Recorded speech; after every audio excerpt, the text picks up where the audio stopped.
Hi అండి. బయట full వర్షం పడుతున్నప్పుడు ఇంట్లో ఏదైనా వేడివేడిగా తినాలనిపిస్తుంది కదా! అన్‌హెల్తీ కాకుండా హెల్తీగా, టేస్టీగా ఒక రెసిపీ చెప్తాను చూసేయండి. దీన్ని చెన్నా సలాడ్ అంటారు. ఫస్ట్ కాబూలి చెన్నాని మార్నింగ్ నానబెట్టుకుంటే ఈవినింగ్ నానిపోతాయి. వాటినేమో కుక్కర్‌లో 3 విజిల్స్ పెట్టుకుంటే సరిపోతుంది. ఉడికిపోతాయన్నమాట పేస్ట్ లెక్క. ఇంకా దానికో కావాల్సినవేంటంటే నిమ్మ చెక్క, ఉల్లిపాయలు, సన్నగా తరుక్కున్న పచ్చిమిర్చి, ఉప్పు. అంతే సింపుల్ అనమాట. ఎవ్వరైనా తయారు చేసుకోవచ్చు ఇది.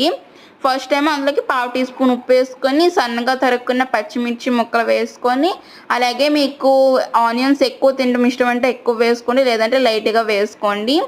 తర్వాత అందులోకి ఒక నిమ్మ చెక్క పిండుకోండి. ఈ 3 కూడాను మిక్స్ అయ్యేలాగా స్పూన్‌తో అయితే మిక్స్ చేసుకోండి. నిజంగా చెప్తున్నాను ఇది టేస్ట్ అయితే చాలా బావుంటుంది. హై ప్రోటీన్ కూడాను. ఇంకా ఇది ఈవినింగ్ తిన్నారంటే నైట్‌కి డిన్నర్ కూడా చేయరు. అంత ఫుల్‌గా ఉంటుంది స్టమక్ అయితే. నా వీడియో నచ్చినట్టయితే లైక్ చేయండి. వెళ్తూ వెళ్తూ సబ్స్క్రైబ్ చేసుకోండి.